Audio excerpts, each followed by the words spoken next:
Welcome everyone to Vista Center's Tech It Out with Vista. Today's presentation, we're going to have Jesse Anderson talking about accessible games. Uh, my name is Bob Geyer, and I'm a volunteer here with Vista Center for the Blind and Visually Impaired. My co-host today is Ryan Lynn. Ryan is an assistive technology specialist at Vista, and Ryan will be calling on you to when you have a question, when you raise your hand, and he'll call on you then. Like I said, today our guest is Jesse Anderson, and Jesse is with his website is called Illegally Cited.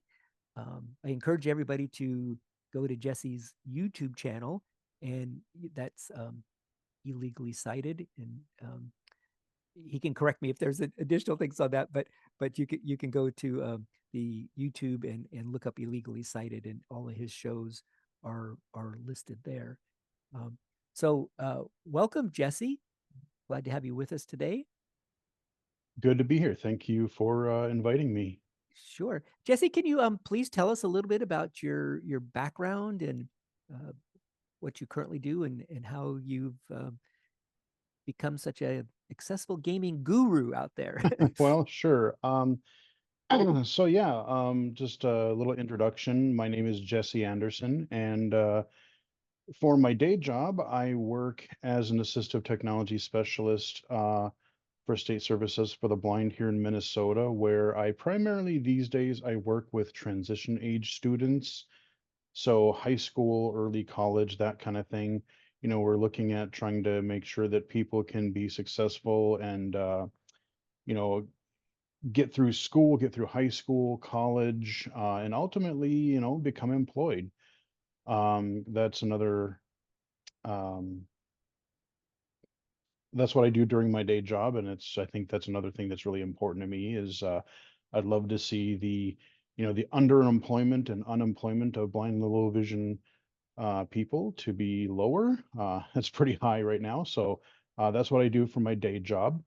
Outside of that, I'm keeping busy with a lot of other different things. Uh, I do run the Illegally Cited YouTube channel. I've been doing that since 2012. I do have illegallycited.com. That's just kind of the website.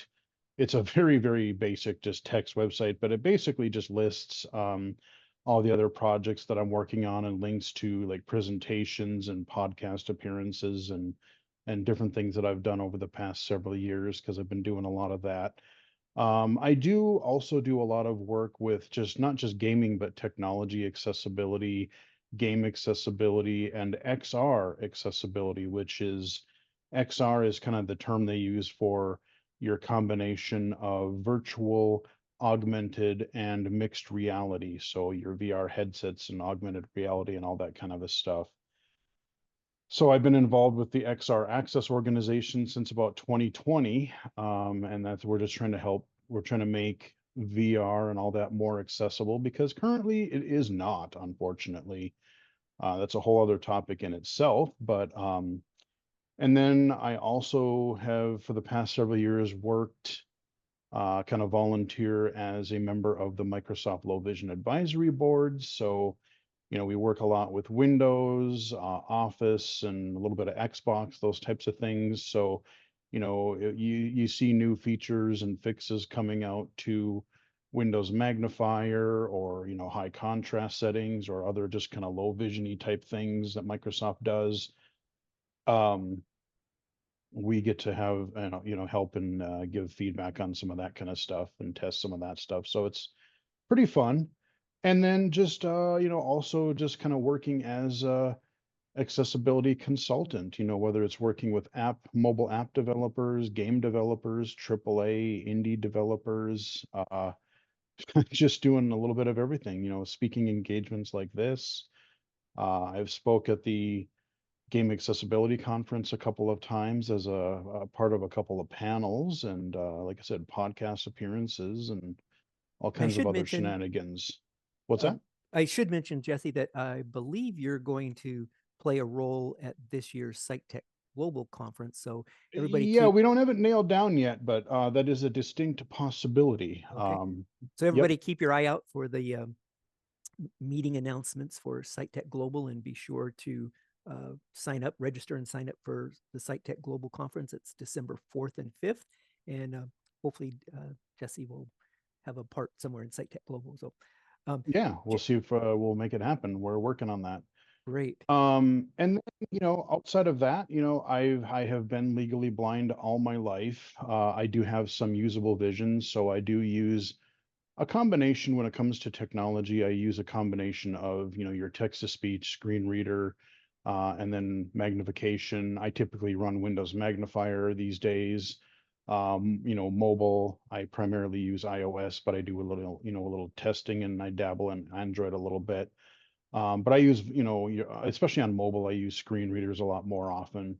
For longer reading, I generally tend to prefer just having things read aloud because it's just much faster and much more efficient. So I use a little bit of everything. As far as games go, I've been a gamer, as long as I can remember, from the Atari 2600 and Commodore 64 days, because I'm old. Um, but I've just been fascinated with games, and it's really been cool to see how they've advanced over the years, and now they're amazing. So that's a little bit of background on myself, I guess. Well, great. Thank you for that. I know we're all excited to have you jump in and start to tell us all about gaming. So go ahead and take it away. Okay, so I have my little outline here just so I try not to forget things. Um, so the really interesting thing with accessible games is it's been really taking off, I would say, in the past 5 to 10 years. I would say 2015 or so is when we really started seeing, especially the mainstream game market, take notice a little bit and start implementing accessibility in their games little by little. We still have a long way to go even today, but the progress that we've made, even like I said, in the past, like almost 10 years now, has been really good. Um,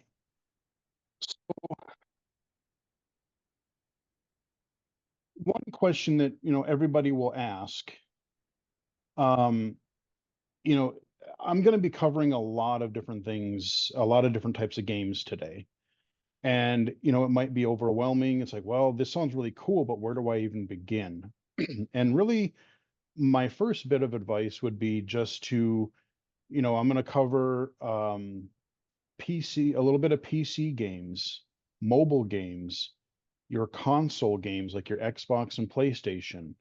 Um, And I would say start with the systems you already have, because if you're on this Zoom call, odds are you have a computer, or odds are you have a smartphone or a tablet. And so there are accessible games on those platforms that you can just say, oh, let me see if I even like this. And then if you do find that you like that, maybe you start with mobile and you're like, I think I would like to try some console gaming or PC gaming or what have you.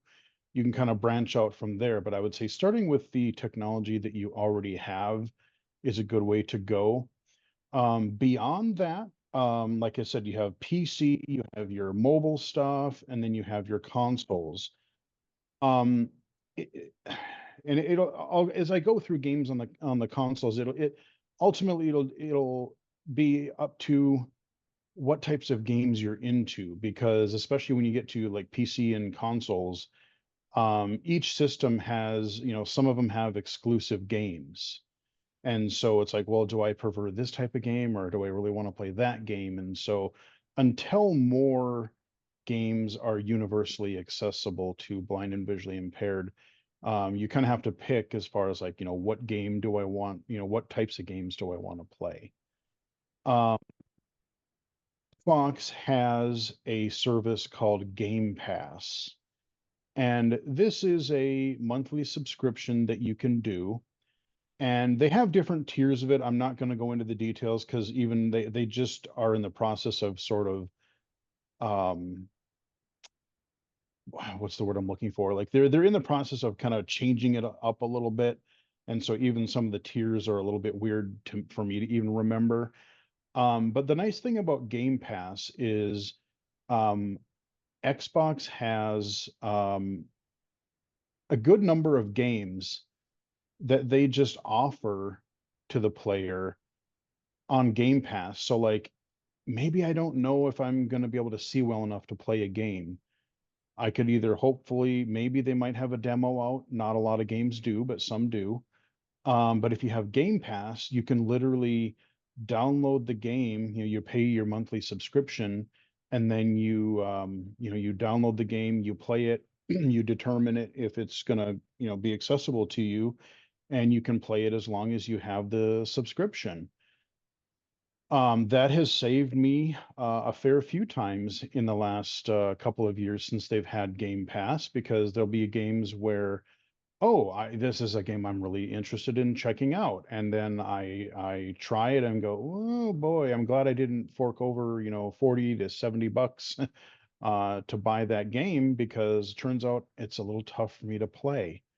But then I've also had the opposite thing of where I haven't even heard of a game, and I check it out. I'm like, oh, this is actually a lot more accessible than I thought it would be for my level of vision. And I, found some hidden gems that way. And the nice thing about Game Pass is that you can use it on your current Xbox systems, like your Xbox Series S and X. And you can also use it on the PC if you get the right tier. So, like, the ultimate tier of Game Pass is I can play any game that's available through Game Pass on my Windows machine or my game console, my Xbox systems. So that's a cool thing, because there's a lot of things that I do on PC as well. So that's kind of where to get started. That's kind of your categories of games. Your PC, your console, and mobile is what we're going to be looking at today. The other kind of way that I differentiate these a little bit is that your games, I would kind of divide them into games that are designed specifically for blind and visually impaired players. Um, and then you have games that are designed for the mainstream audience that everybody plays, that also, whether by accident or by intent, are actually made to be accessible. And there's some of both. So because there's so many kind of games, I just kind of want to give you an idea of how much is out there. I'm probably not really going to be doing any demo, like any live demos today, unless maybe we throw one or two, maybe if I can do one at the end or something, just for fun. Um, but I do have the illegally cited YouTube channel, cheap plug. And so a lot of the games that I'm going to talk about today and describe today a little bit are games that I have covered in some form on the channel. So I have playlists for like your PC accessible game spotlight, iOS accessible game spotlight, my low vision spotlight series. So low vision games are games that I play with my usable vision. The accessible spotlight series are games that are, I would consider that you could play with if you had no usable vision. So you can check out like a look at what those games are on the channel. So just diving right in, let's see here.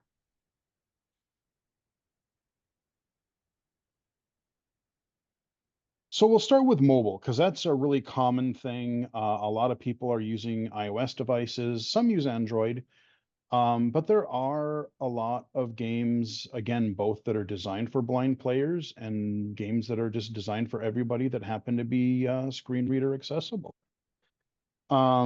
So this is not a comprehensive list by any means, because otherwise we'd be here all day. If you want to find a good resource for accessible games, especially on the iOS side, I would recommend AppleVis, the AppleVis website. It's applevis.com. We were afraid the website was actually going to end up going down by the end of August, but they got saved. And so Be My Eyes has taken them, they're taking them over, and they're going to be relaunching early next week. So they have a great accessible app directory. And if you go to their app directory, you can go down by, your different categories. Do you want productivity? Do you want like, and you have a games category. And so, you can find people will rate, they'll add entries to their database to say, hey, here's a game and it was tested by someone who was blind, and how accessible is it? So that's a great resource for mobile. Android is more scattershot. I don't really know that they don't have more of a centralized place that I could recommend. I know there's like Inclusive Android, there's a couple of other websites. But Apple Vista has kind of become the kind of one-stop shop. If you're looking for accessible apps, that's sort of what people are going to these days. So some accessible games. A really common one that's been very popular for many years, Dice World. You can play solo, you can play online, I believe, and it is what it is. It's dice games. I can't even remember what's all in there. There's like I think Farkle and Yahtzee and some other ones in there. A lot of people play that. So it is a voiceover accessible game, and it's been supported for several years. A Dark Room is a really cool game, and that one it's kind of you're kind of building this little base. You kind of start on this dark area, and you're just kind of trying to survive. But then once you get that going, you get your little campsite going, then you can kind of start to explore the world, collecting resources, build up everything, and encounter other characters or other, battle other things. So you get like, little battles, and it is a voiceover accessible game. Um, so you can use voiceover with that. It starts out pretty straightforward and simple, but it does expand quite a bit. So there's a lot of replayability to it, or there's a lot of content to it. Black Box is one of the coolest games I think I've ever played.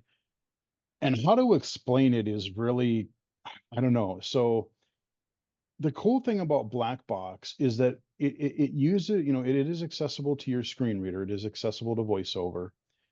But what it does is it uses your device. You have like little missions that you do, or you have little clues that you have to solve. And it literally uses functions of your device. So like for instance, you might get a clue that, it shows a bunch of it'll show like a bunch of bubbles, and you see, oh, I have 98 of them, and it stays that way. And then all of a sudden you look back a little later, oh, there's only 43 of them. And it literally, you look at it and go, oh, that refers to what my battery status is, or it'll mess with you. So like you can literally put airplane mode on, or your rotation, or it's a really, really neat thing to almost kind of help you get to know your device and all the features that it can do. And it's kind of, there are a few of them. I have not actually finished it yet. I need to go back to it, but it's a really cool concept. Um, TimeCrest is kind of a neat idea. It's a game where you are interacting with another character, and it's only meant to be played for like a few minutes at a time generally, because what you do is everything happens in real time. You're having this conversation with this in-game character, and actions happen, or they need to do things. They might ask you questions. You might guide them towards certain decisions. And if they have to, like, oh, they're in the environment and they say, oh, I have to go toward, I have to walk a couple hours to this shop or to this town, that will be in real time. So it's kind of just meant to one of those things where you play it for a bit, you set it down, you check back in a little while, and then you kind of progress the story. So it's a really kind of a unique thing that you can get around that. Like you can buy these little crystals where it's like, if you want to play the game, more just, skip the time past the real time, time passing, you can. But the way it's meant to be played is like, like I said, it's everything is in real time. So that's kind of cool. There's a whole bunch of games called the choice of games, and they're basically like the text adventures. If anyone remembers those sort of choose your own adventure books back in the day, it's kind of like that. You have pretty much any topic you want. Do you want, I don't know, do you want something action adventure? Do you want vampires? Do you want spy stuff? Do you want wrestling? Do you want, whatever? And you're just reading a story and you are making decisions, and just you click the link, and you just you progress the story in different ways. So there is replayability for each one of these if you want to see how the story goes differently depending on the choices that you make. And like I said, there's a whole bunch of those, so those will keep you busy for quite a while. um Adventure to Fate, these are pretty cool. Um, they're kind of like turn-based RPGs, role-playing games, and you have there's at least what, two or three of those games I think out right now. And these are where you have like everything is on a grid, and so if you've heard the term dungeon crawler, you're going through these environments, and each square may have a treasure on it, it may have an enemy on it, it may have a trap or something on it. And then you have to, you're trying to survive, you're trying to explore the world and get as far as you can. Excuse me a minute. Get a sip of water.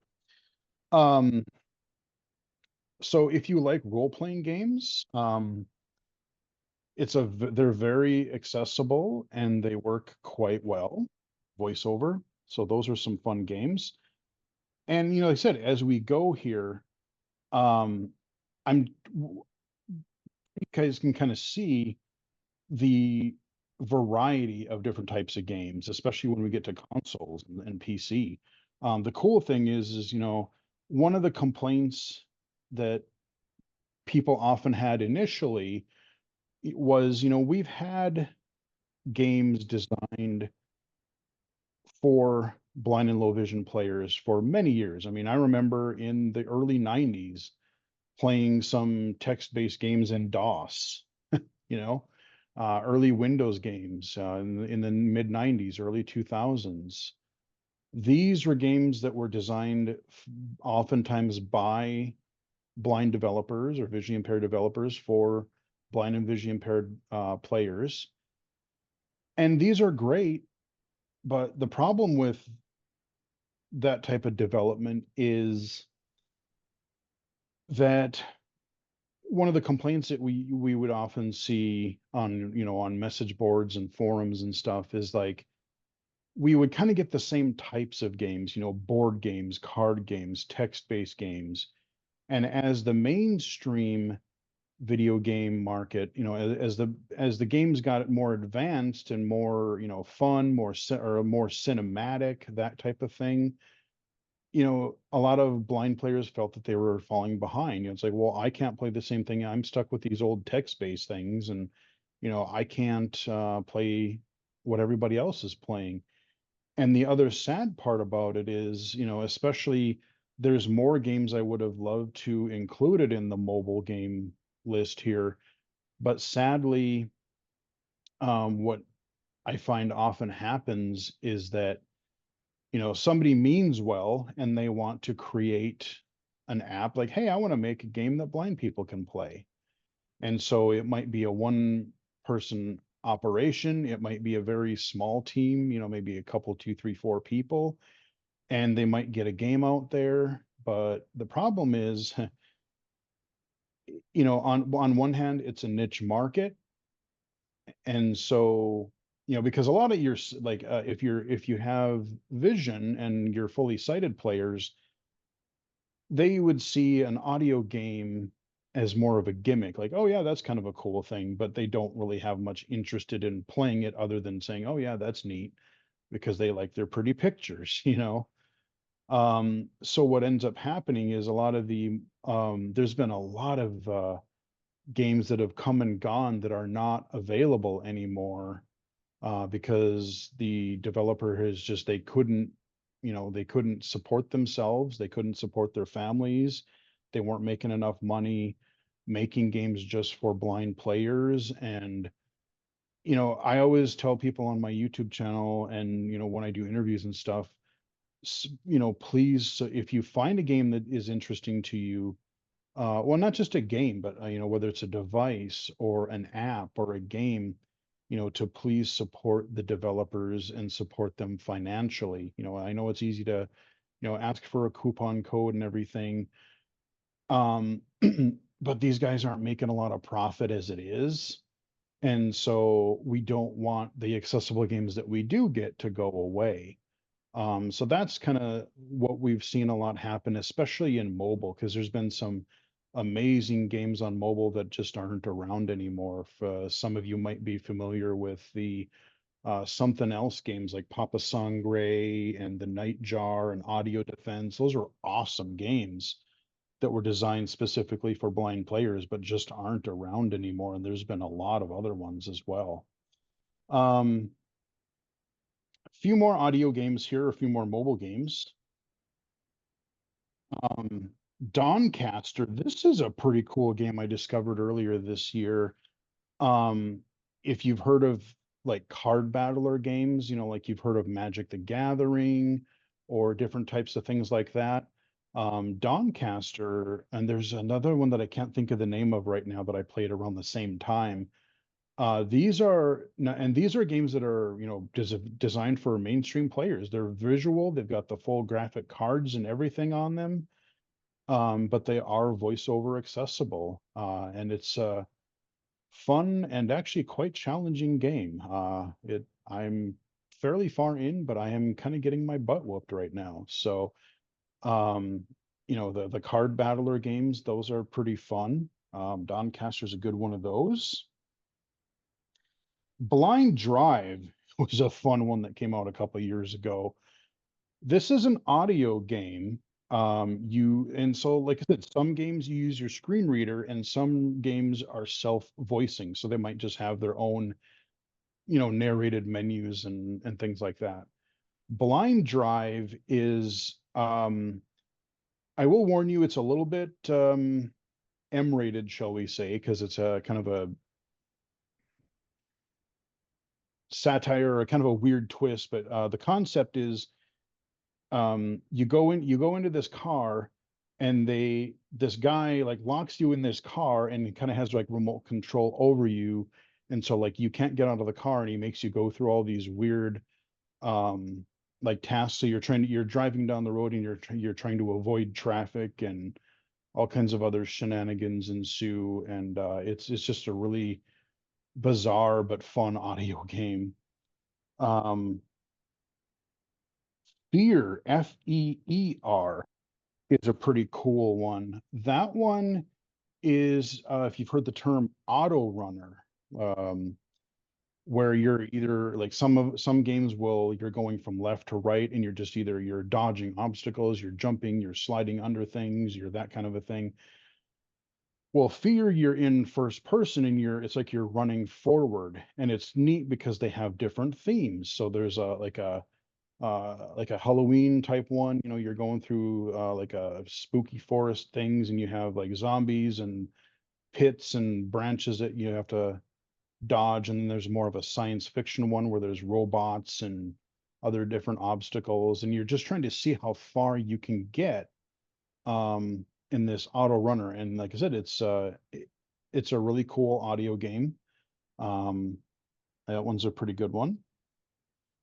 Evidence 111, if you've heard the term point and click adventure, that's kind of what this is. So it's really story based, and you're going through like an environment. You're talking to other player characters, other, well, non-player characters. You're talking to other voice acted characters, and you're trying to solve a mystery. So you may be talking to one person in one part of the hotel, and then you have to find an item somewhere else, or figure out how to get in a room, or distract somebody so you can accomplish a task, or things like that. But it's really well done, and the audio, this is an audio game, so it's, like I said, it's fully voice acted. Um, and it's a pretty good story-based game.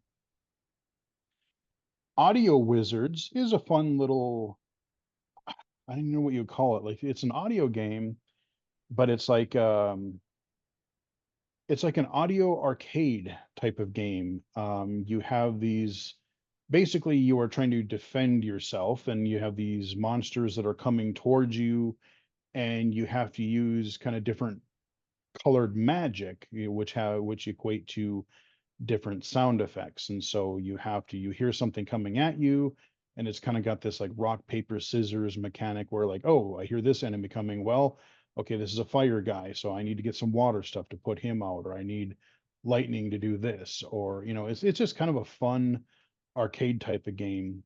And again, this is a lot of these games are available on multiple platforms, like Blind Drive, um, Audio Wizards. They're on mobile and they're on PC. I've played both versions of them. So for people who like more of the touchscreen stuff, you can do it that way. If people are more comfortable playing with keyboard, or even a controller in some cases, because some games do, like Blind Drive, I believe, does support the Xbox controller, if I remember correctly. Um, so you have different ways to play those. So like I said, there's way more. I could go on and on. I mean, there is a plethora of, there's just a load of, if you like word games, if you like word games, anagrams, text adventures, there's any number of different, like puzzle, like word games, or word finder, or there's a game I got addicted to for a while called Seven Little Words, where they give you clues at the top of the screen, and they tell you how many letters the word is. And then on the bottom of the screen, they give you these little letter fragments. And so you have to look at the clues and figure out what word would that be. And then you piece together these little letter fragment buttons to make a full word that would then solve that clue. And so each puzzle might have like 7 clues, and so they have all these little letter fragments at the bottom. My friend and I got pretty addicted. Even my mom got, when I went home for Christmas one year, my dad was laughing at us because we'd all be in the living room watching TV, and my mom and I would be trying to figure out these dang puzzles in 7 little words. So it's fun because it's a game that both sighted and blind players can play together. And that's the other advantage of especially these mainstream games that also have either, graphics or animation, or have some sort of visual element to them. So someone could, turn their screen reader off, or, turn the accessibility features off and play it that way. Or you could, turn those on and you could play them as a blind player, or you could play together with friends or family. So that's kind of the cool advantage to that approach. Great. And I'll mention here that I'll work with Jesse, and we'll put a list in the show notes of all of the games that he talks about today. So you don't have to worry about trying to write them down or anything. Yeah, They'll absolutely. be in the video And show like I notes. said, I think in that email that I sent you with the outline, I gave you the links to some of those playlists specifically, like, your iOS accessible games, your PC accessible games.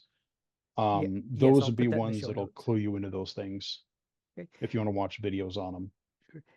Jesse, do you want to take questions about the mobile games now, or do you want to continue going on and take questions at the end? I was going to ask you that. What do you think would be better? Should we just plow through and then have questions in general, or do you want to take it? Do you want to do questions after each section? Because we're literally going to start the PC stuff now, I believe. Yeah, let's just see if anybody has any questions on the mobile All games. right, that'll give me a chance to get another swig of water real quick. Okay. Dean, I see that you have your hand raised. Yes, my question is, I'd like to play board games, And I know a lot of some board game, like for example, when I was in the pandemic, I played a game called Treasure Island and Pandemic. They're board game, but they actually made it into like online games. Like these are like co-op games where people Right. are those available for because I like board game much.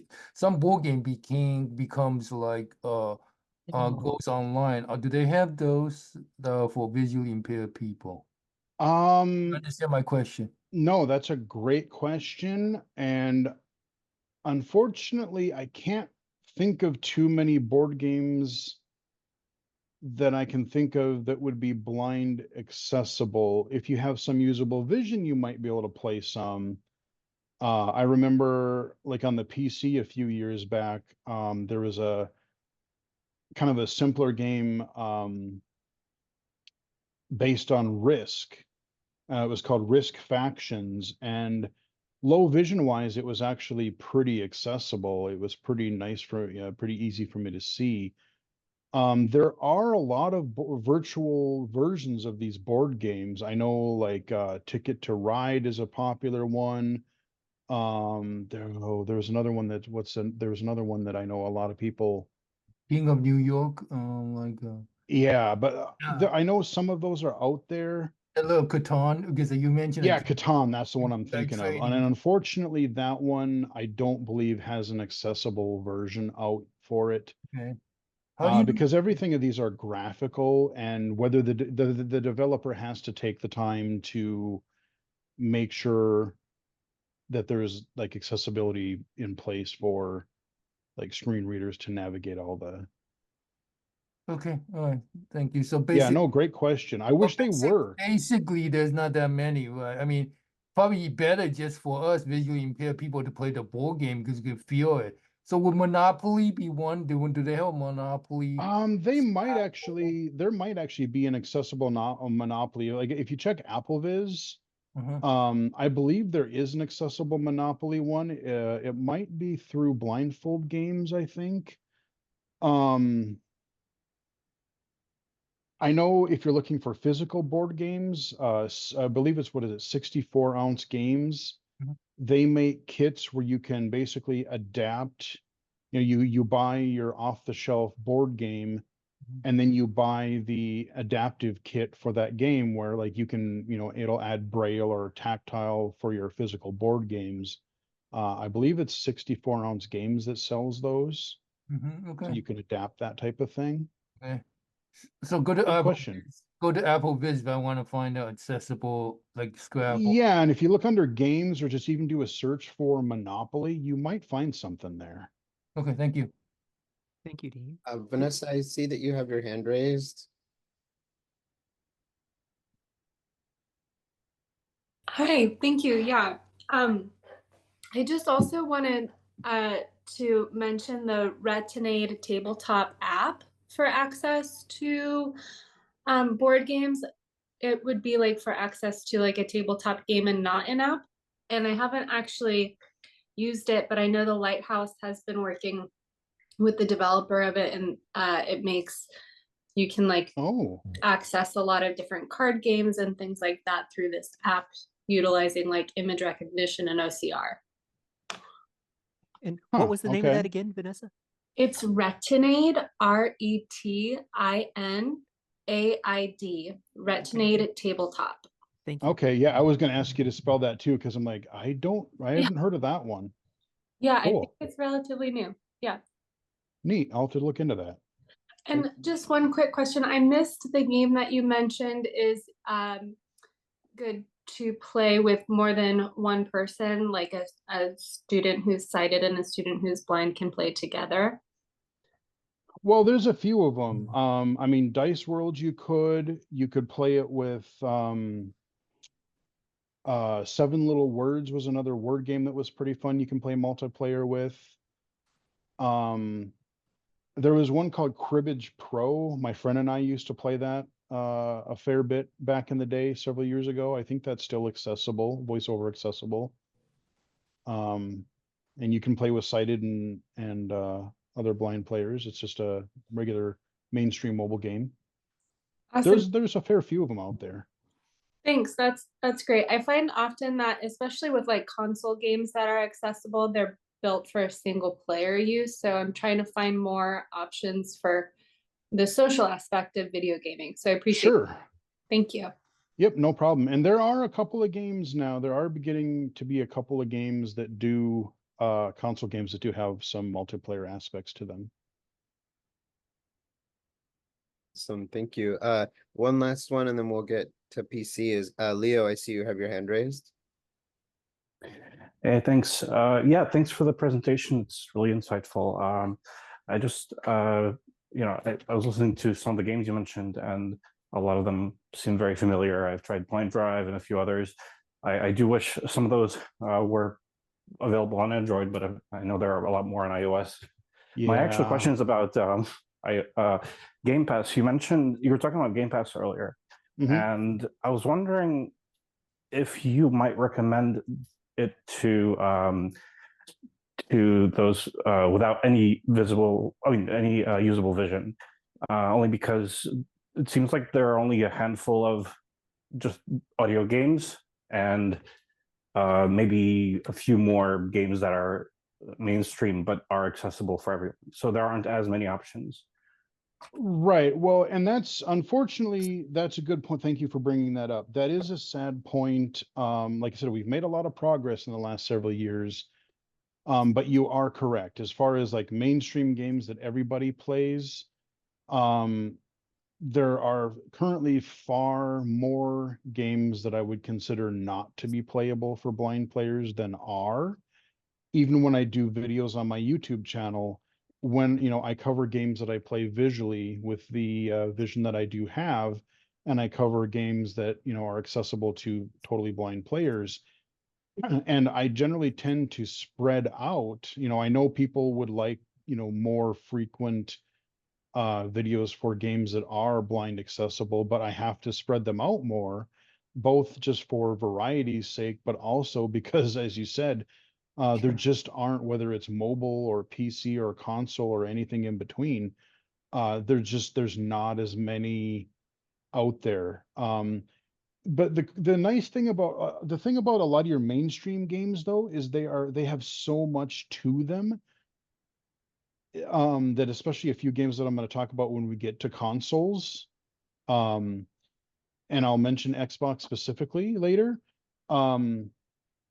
These games, again, I remember I mentioned a lot of these like games are designed for blind players, are a little bit more simplistic, a little bit more streamlined, which is not necessarily a bad thing, but a lot of especially people who have played games for a long time, or maybe they were, maybe they had vision at one time but lost their sight, and they're like, I want to play the same games that I played when I could see, and not these little simple games. I want to play what everybody else is playing. So these are games that you can literally sync, like to get to master them. You can play them pretty much infinitely because there's so much replayability to them and different difficulties. And then some games have multiplayer, and so there's so much more than there's just a lot more to them. For sure. And I find that, there are workarounds that people find, especially in the audio games forum. I don't know if you know about that community. Oh yeah, yep. Yeah. So a lot of people will find workarounds, like they'll use OCR in combination with something else. So, and plus with the advancements with AI, I'm hoping that, it'll get a lot better. Plus, there is a lot of awareness among developers, so people are aware about audio games. No, no, thank you for that. You make some, again, really good points, because that kind of flows right into PC stuff here, because you are correct. People do, and it depends on the player. Some people, like, if they really want to play a game, they will find hacks, they will do OCR, and they will muddle through all kinds of inconvenient interfaces to try to play a game. And some other players are just like, I just want the thing to work. They might do a little bit of OCR, but it's like, I don't want to have to struggle like playing the game, you know, the challenge of the game is one thing, but the challenge in just being able to actually play it, some players are willing to do that and some aren't. I am very, very intrigued about the use of AI. I literally did a video a couple months ago when the Be My Eyes app came to PC. And you know, we had Be My Eyes on mobile, and then Be My AI came out last fall for mobile. And there's you can get the Be My Eyes app through the Windows Store. And you know, right now there are keyboard shortcuts where I have used this a fair bit actually, to where I've used it to read web-based comic books. I did a video on that. And I was experimenting with even using like NVDA's OCR feature. You know, you just do modifier R to recognize your screen. And for games that have like a lot of like text on a screen at one time, you know, if you're playing a game that has a lot of text dialogue through characters, even as a low vision player, again, I love to have text to speech or screen reader narration. I'll throw those things on sometimes and just to get through the text better. But I am very intrigued about the possibility of AI, especially, I don't know if you guys, if some of you have seen, there was some demos in May for both Google Gemini and Chat GPT, where right now you're, you know, like things like Be My Eyes and Seeing AI, they're awesome, they're amazing. But where it's really going to be cool is they're doing like a real time sort of thing. So like, let's say you just have it like if you had the a future version of Be My Eyes on your computer, and you just turn on live monitoring, and you turn your microphone on, and you could literally be having a conversation with the AI. So you could be playing a game, and I could say like, what's my health? Or let me know when you see my health bar get to 25%. Or what is that above the door? What is that over to the left of the door? Or I pick up a piece of paper in the environment and it pops up on the screen. I'll say, what does that piece of paper say? And so just having, if you have it live monitor in the fairly near future, that technology is coming very soon, I have to suspect. And that's going to be huge, especially for games that aren't natively accessible. Rest assured, I will absolutely be playing with and covering that type of thing on the channel when it happens. Great. Thank you. I should also mention that in November, we're going to be talking about Gemini, so you could stay tuned Okay. for that. But great. Let's hear about PC games. All right. Okay, where were we? Audio Rally? Well, here's a couple of games that were designed for blind players. And now a lot of them are available on PC. They may be available in different places. There are some games where you can go to like the developer's website and get them there. A lot of the games that I'm going to be talking about for PC are available through a service called Steam. Now, Steam is the primary platform. It's kind of like, you know, the app, you go get a game from the App Store, you get an app from the App Store on mobile. Steam, you know, you download this program, you install it, and then you create your account, you sign in. The thing about Steam is some blind players do get around it. It's way too much for me to go into here today. And admittedly, because I have some usable vision, I really don't do much with the screen reader using Steam because it doesn't work great.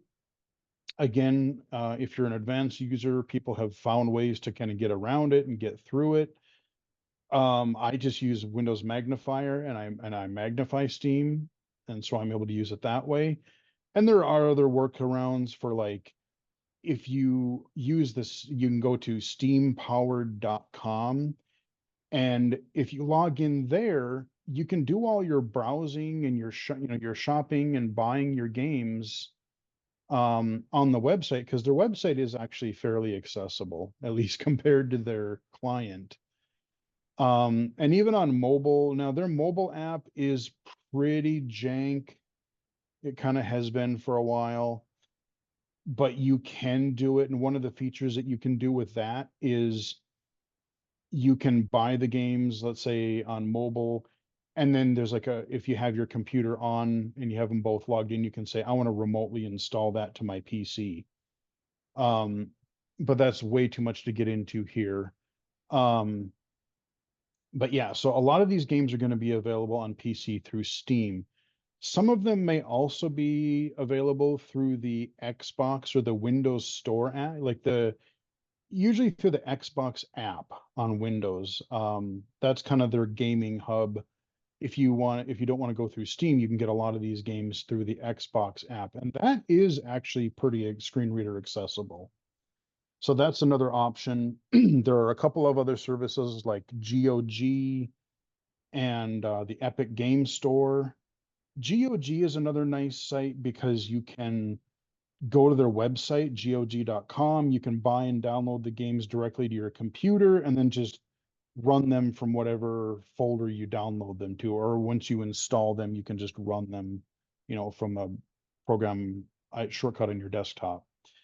But so Audio Rally Racing is an audio game. There are visuals to it, but they are very, very simple. It's not going to win your graphic game of the year awards or anything. It does have some visuals, but it is a audio racing game. So if somebody's totally blind and wants to do some races, that game has been out there for a few years, and it's kind of your rally racing theme, of course. Space Encounter is kind of like a accessible audio version of like your Space Invaders or Galaga, those types of games where you're a ship and you've got enemies coming down and they're shooting missiles at you and you're dodging them and you're trying to complete levels, and it's a pretty fun arcade experience. It's got really good sound and everything like that. And I believe, now that I think about it, I believe Audio Rally Racing and Space Encounter, those might still be available on mobile too, but I can't remember. So you might be able to play that on both, come to think of it. A Blind Legend is an audio game that is available on mobile and on PC. And this one's kind of neat because it's kind of like a first person story based, like an action adventure type of game. You play this, blind character and you're following, one of the mechanics is you're following somebody. You have like sword combat, and so like you'll hear enemies coming at you from different sides, and you're defending, you're blocking, and you're attacking, and there's all these different kind of unique gameplay scenarios where like, oh, you're trying to walk along a mountainside, so you have to follow the path carefully so you don't fall off the side of the cliff, or you're being chased or something, or maybe you have to be stealthy, or so there's a pretty decent number, there's a pretty good variety of different types of gameplay where you're walking around and everything. So that's a pretty fun game. Jesse, I just wanted to give a time check. We have about 30 minutes left. Okay. I will try to speed through some of these. Super Liam is a 2D side-scrolling platformer. So like think about your Super Mario Brothers, 1, 2, 3, those types of things. That's been out there for a while. That's a pretty fun one. Liam's a cool dude. I know him a little bit. A Hero's Call is another audio RPG for the PC, a role-playing game, and there's a lot of depth in that one. That one I have not really actually gotten very far in, but that one will keep you busy for hours. Space Wave Race, I think it's from the same developer as the Audio Rally Racing, so it's another racing type of game, but just got more of your space science fiction, kind of like your F-Zero. If you're familiar with those types of games, it's kind of like got that sort of theme to it. Arcade Spirits, these are, there's a few recent texted, or visual novel games, I guess you would call them, that I've discovered recently that are available on Steam. And the Arcade Spirits games, again, it's kind of like your text adventure, but in like a graphic novel form, and they're actually voice acted and everything. So those are pretty cool games. Slay the Princess is another visual novel game that, again, all kinds of different weird branching paths depending on your decisions. And that game is pretty messed up, actually. I need to play that one a little more. That one I just discovered. Blind Drive, we already talked about that one.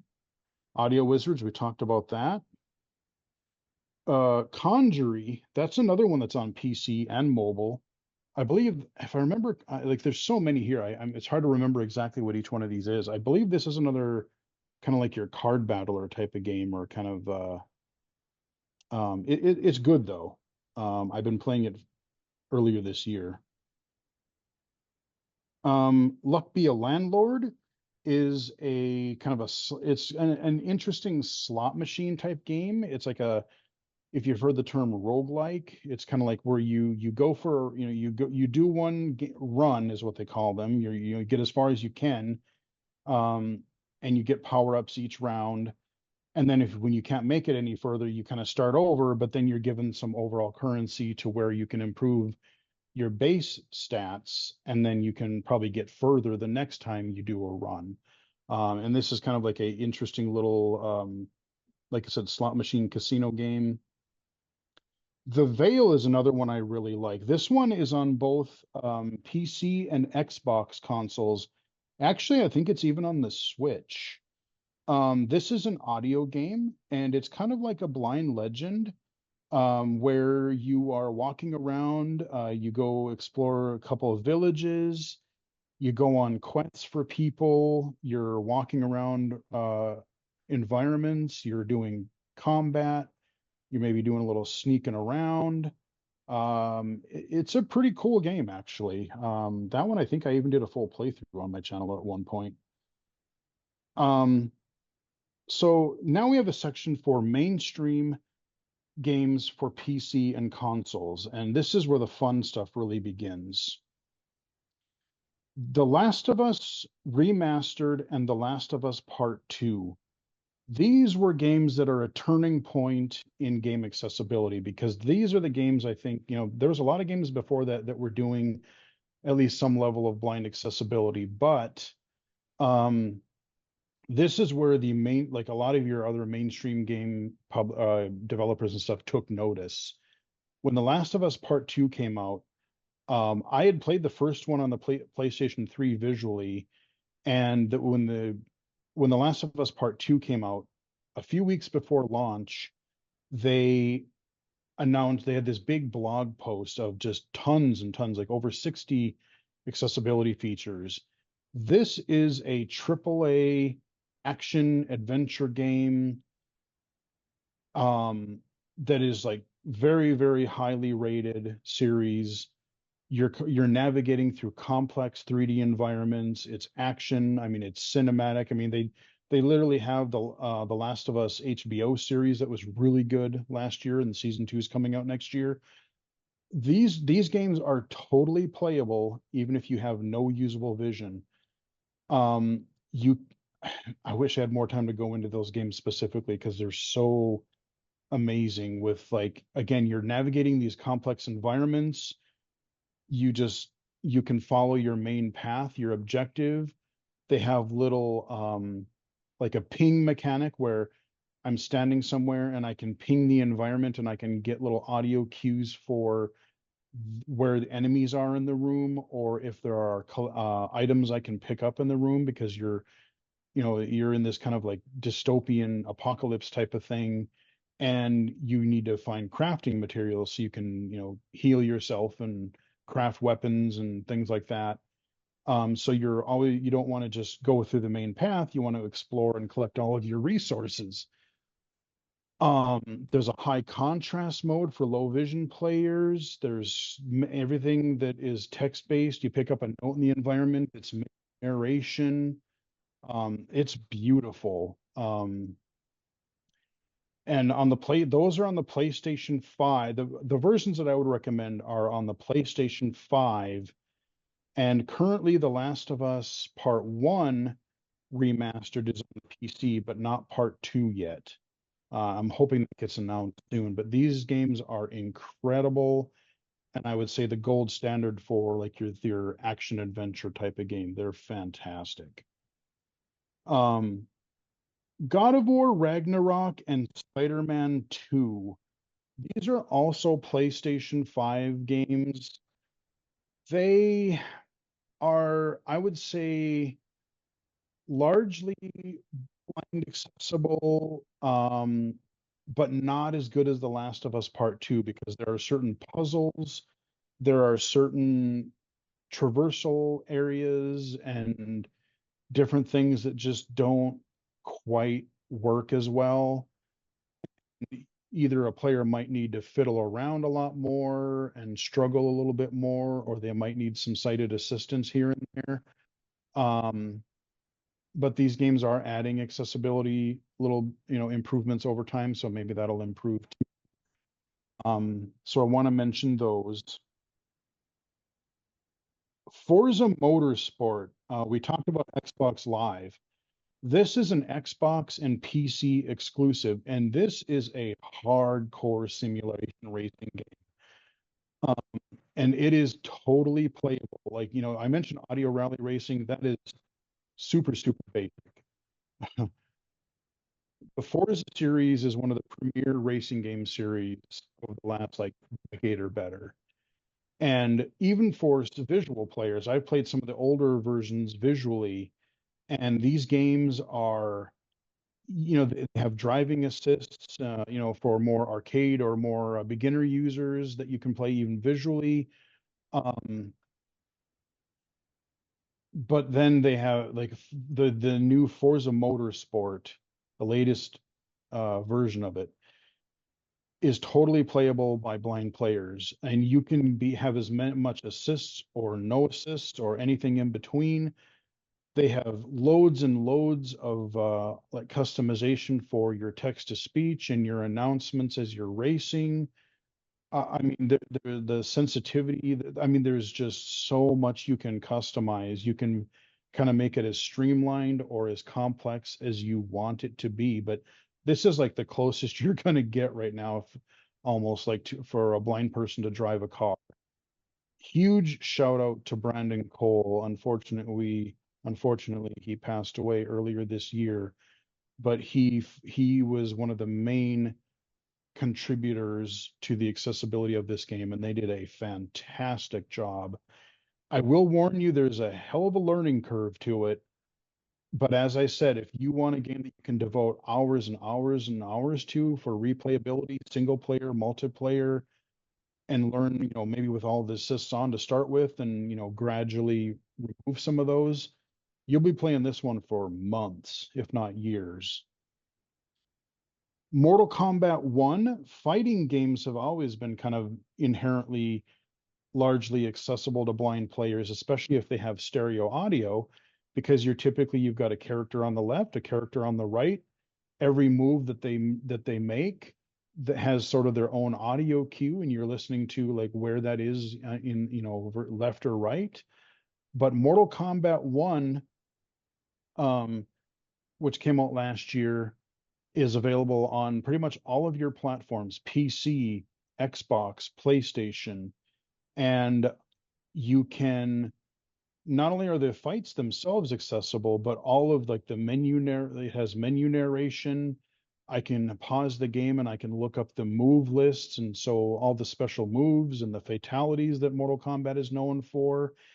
The story mode is actually really good. It's super cheesy and over the top, but they actually have audio description not only for the stories but even the fatalities, which is kind of hilarious. You do a fatality and you're getting this audio description of like, oh, the guy rips off his head, and it's just all kinds of craziness.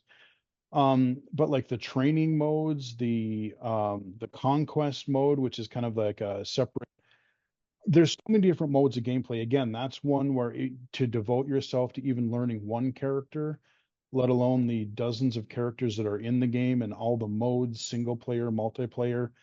That one, there's actually a blind and visually impaired only tournament that happens about once a year or so, called the Cento Showdown. And people participate in that. So that's another great avenue for multiplayer. Brock the Investigator is also on all of your modern consoles and PC.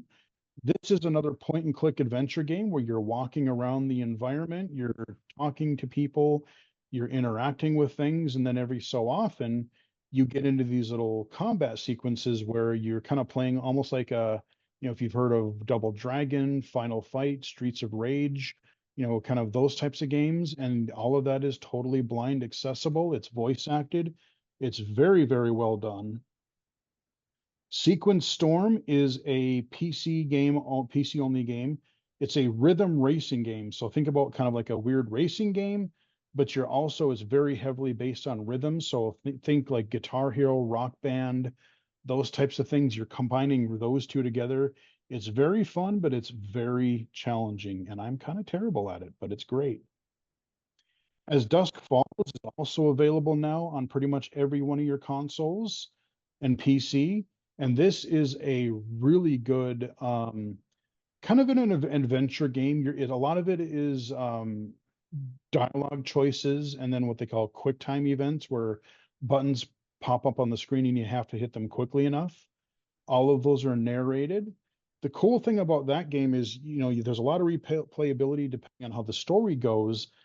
But if you may have heard of things like Twitch, where you're streaming your gameplay live to viewers, like live. And if you set the game up properly, your audience can kind of vote on the decisions that you make and can kind of be a part of your decision making for the game as you play. So that's kind of a neat thing. It's a really good story too. Stories of Blossom. A lot of the games I've mentioned so far have been really kind of more mature, teen to mature rated. Stories of Blossom is a fantastic game for younger players. It's like this almost like coloring book art, like a painting style. It's visual. It's like a like kids book come to life. It's fully narrated. It is self-voicing, and you're kind of walking around the environment. You're solving puzzles, talking to characters. And it's very, very kid friendly, and it's really very well done. Upheaval and War Sim are very deep. They're text based, but Upheaval also has a pure text based and a graphical mode, and both are now accessible.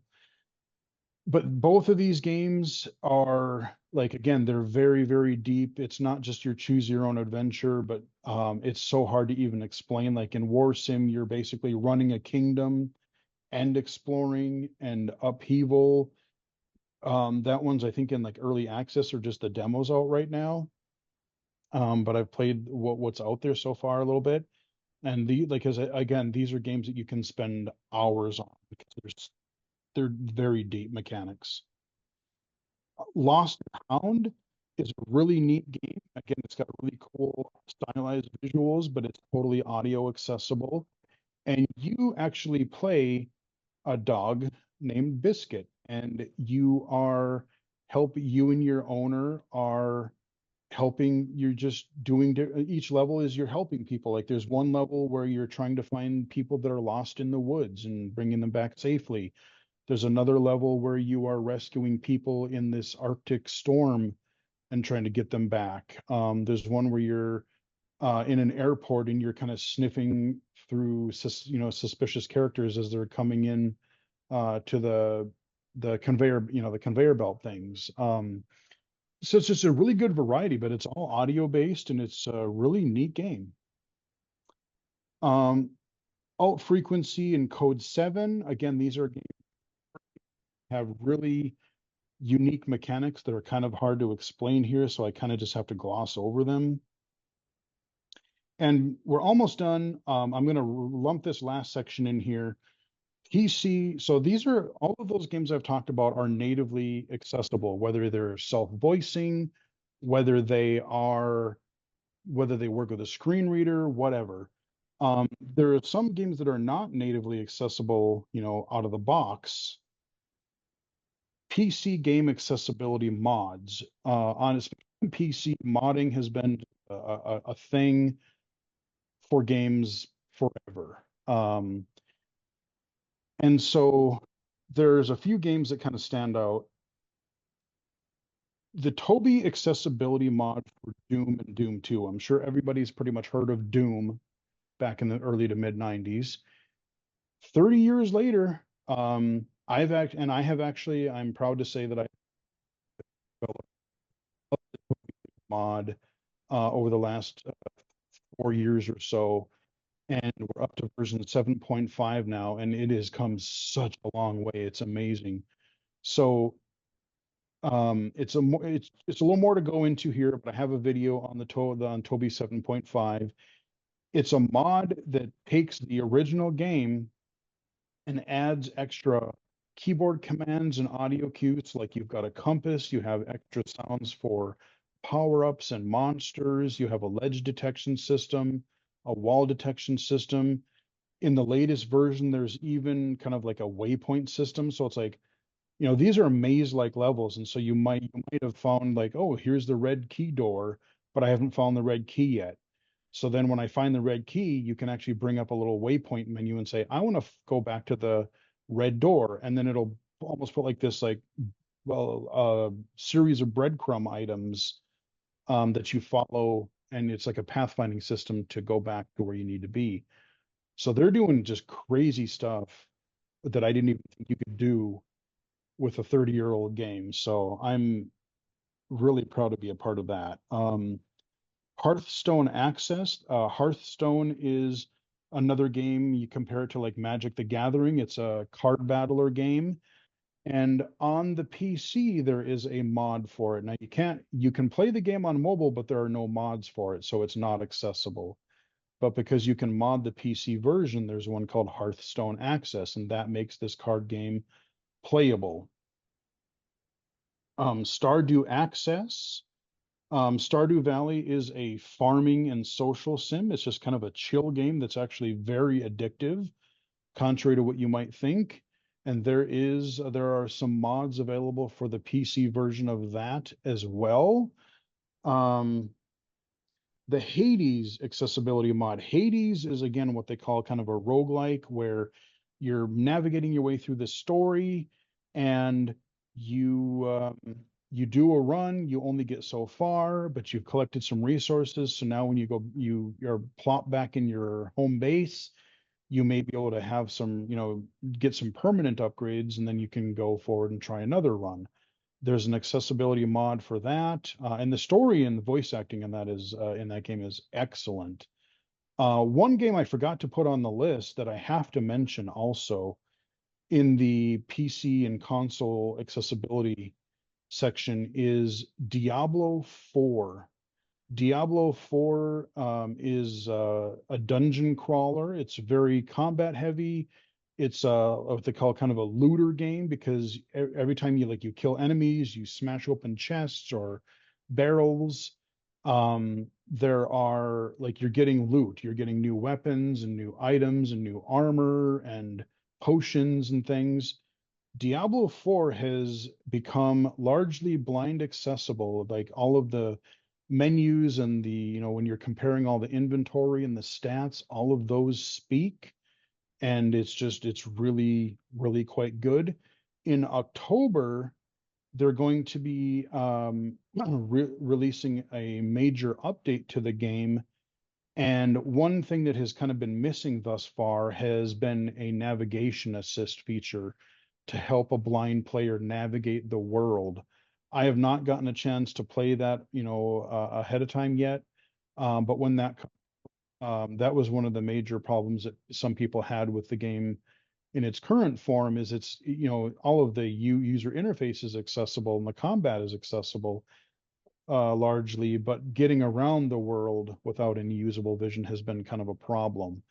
So hopefully the October update will make that a lot more approachable and you can play it more independently. And I believe, like I said, I know I just glazed through some of these later things, but really we could go on and on. But like I said, AppleVis is a great source. Audiogames.net is another extremely valuable source because they cover pretty much any type of accessible game, PC, console, mobile. Another one final game that is kind of taken over the attention this year of mainstream gamers is Balatro. It is this really neat. It uses poker hands, but it plays in a way totally differently. You're using like, your three of a kind flush, two pair, full house things, but you're using it in a totally different. There's all these pokers that modify the way the game is played, play visually, but they're working on a mod for the PC version to make that screen reader accessible. So to wrap it up, I will just say that we have look at all the variety of different types of games that you can play. So there's a long way to go for accessibility, but we have a lot out there. And I will wrap it up there and leave the rest for questions. Open it up for questions.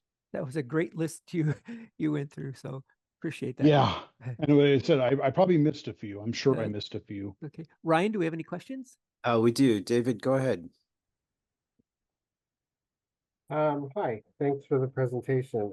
I have two questions. I had to step away for a little bit, so I don't know if I missed this, but what I found when I delved a little bit when I first lost my vision is the keyboard. Do you have a recommendation for a good gaming keyboard that will make learning all the different key combinations for the different games? Because my limited experience is that it can get kind of complicated. And my second question is, do you offer support when we stop eating, sleeping, and spending time with our family because we're doing all this stuff? What was that second question? Do I what? I said you offer support when we stop eating and showering and sleeping. Oh, no, I mean, I try to answer, like if people message me on Twitter or reach out, I'll try to, answer a little question. Or if I get enough of one type of question in my YouTube comments, I might do some sort of video to try to address that. Okay. And some of those I address in there's a playlist called Growing Up Illegally Sighted, where I answer questions and give a little bit more background and talk about all kinds of different just things that people ask. Okay. As far as your question, I mean, whether you're gaming or working or productivity, it's always a good idea to learn to touch type, especially if you're blind or visually impaired, because whether you can see or not, you're not supposed to look at the keys anyway. Right. So learning the keyboard, and it really depends on the game. Some games will use the keyboard a lot more, like the Veil, Mortal Kombat, Forza. Those are games you're probably going to want to play on a controller. And your Xbox controller is a pretty common, it's a very standard controller that is universally recognized in pretty much every game on the PC these days. I've got one right here in front of me I can kind of hold up. The cord is a little here, but it's just like your average Xbox controller. And a lot of games will support that, so you don't necessarily have to use the keyboard. Some games like Hearthstone Access, or if you're playing Doom, the Toby Doom mod, those you would use keyboard only or keyboard and mouse. So And it really depends on the game and the complexity and what types of controls it supports. An Xbox joystick or controller rather. Yeah, so like if you didn't want to get an Xbox, but you wanted to play these types of games on the PC, because a lot of these games that are on console are also on PC, you can just go buy an Xbox controller, and then you would either get a wireless dongle or you would just USB it right to your computer, and then you could play all these games. Like when I play Forza or Mortal Kombat or As Dusk Falls or the Veil, any of these, like I would just, Sequence Storm, I would just use the controller. Brock the Investigator, I just use the controller for most of those. Thank you. And I'll just quickly mention Jesse talked about touch typing. A real good app for doing that is put out by the APH, American Printing House, and it's called Talking Typer. And and there's actually an online version of it for free if you if you just look up Typer online. It works with your screen reader. It works pretty well. I recommend that during my day job quite a bit. Awesome. Thank you for that. Dean, I see that you have a question. Yeah, I got a couple questions. One, what's a good chess thing for blind people? Because I know when I was used to study a lot of chess, there were a lot of masters that didn't want to play blindfold chess because it was just too stressed on their brain and mind because you got to keep track of all these moves. What would you recommend for a chess game that doesn't stress even the master when they play blindfold chess? Or and then also the second question is, what's a good Madden game for blind people? Thank you.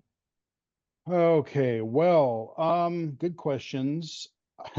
The one that I knew of was blindfold chess. The thing about chess in general, or any sort of virtual board game, or even like I talked about it on mobile, the grid-based, I can't remember the name of the game I talked about earlier, this series of games. In a game where you have like a grid, like a chessboard, or squares in a room where you're moving around a grid. Unfortunately, as a blind player, you kind of have like, unless we get these, big multi-line tactile braille displays, they announced the Monarch, but it's like 18 grand. Until those really become more affordable and you can do more with tactile, unfortunately, you kind of do have to go more sequentially, horizontally or vertically through like a chessboard, rows and columns or what have you, and sort of keep track. I know it's a lot to keep track of, but unfortunately, just the way that screen readers really process things right now, that's really the only way to do it, because, if you're sighted, you can see the whole board at one time and you can kind of just get a rough idea by eyeballing it. But if you're totally blind and you're relying on speech alone, you're kind of hearing one thing at a time. Now, I don't know if AI will be able to help with that, as far as like, if you're familiar with like chess, and like I don't even really know all the terminology, Well, but I play chess, but the thing is that a yeah, lot of but if they people say who like, play blindfold, they kind of go ahead mental health after that. It's too much to process. Thank you. yeah, no, and you're right, there's a lot to process if you're playing that just with audio alone. That's where you might be better off with like a physical tactile board game of chess, because at least you can kind of feel where things are and not have to memorize quite as much. But it's still going to be kind of a mental load, unfortunately. As far as the Madden question, I'm very frustrated with Madden because, well, I'm frustrated with EA because they've monopolized the NFL license for like 25 years, well, about 20 years now. I think starting around 20, was it 18 or 19? I don't remember what version I tried to play.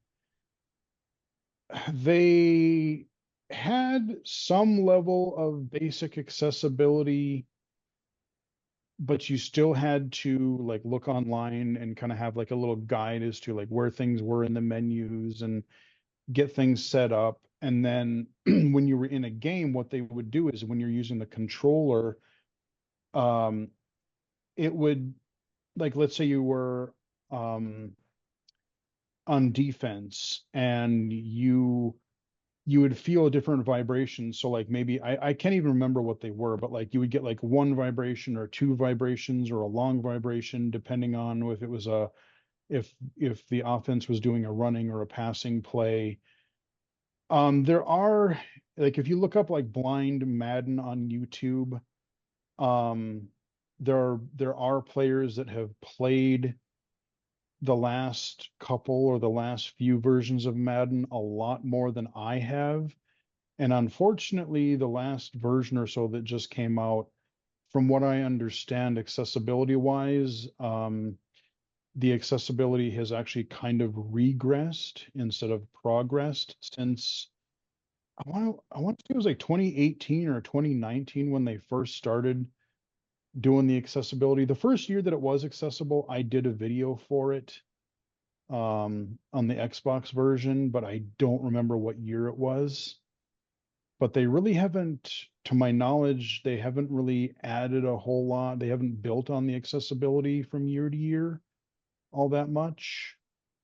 All right. And as Well, far as alternatives to Madden, again, I'm looking for, I'm more of an arcade football style game like your NFL Blitz, Tech Mobile. Okay. But there's not a lot out there because again, EA has monopolized the NFL license. And so there's not a lot out there. You have ones that, if you don't care about the NFL license, you have like Mutant League Football, or there's a couple other ones that I literally just found out about a couple of days ago that I haven't played yet that I want to look at. There's a couple of indie football games on Steam that I'll probably be doing videos for sometime in the future. But all that's righty. what Well, I've got thank for you football. Thank you. very much for all those questions. We appreciate everybody Yeah. participating here. And Jesse, thank you so much for joining us today. It was Yeah. really informative, and I'm sure you're going to be testing out those football games and updating your YouTube channel with any new games that are available Oh, for sure. to play out there. So if everybody checks out Illegally Cited on the YouTube channel, or on YouTube, go to the Illegally Cited channel. You'll get a wealth of information there. Well, that was great. It was packed full of games. And like I said, I will work with Jesse and we'll put a list in the show notes of the various games and resources and links to some of the resources that he went over today. So with that, I want to just thank everybody for joining us today, and we'll see you in October, where Morgan will be doing a demonstration of the Ray-Ban glasses, the smart glasses. So thank you, everybody, and we will see you in October.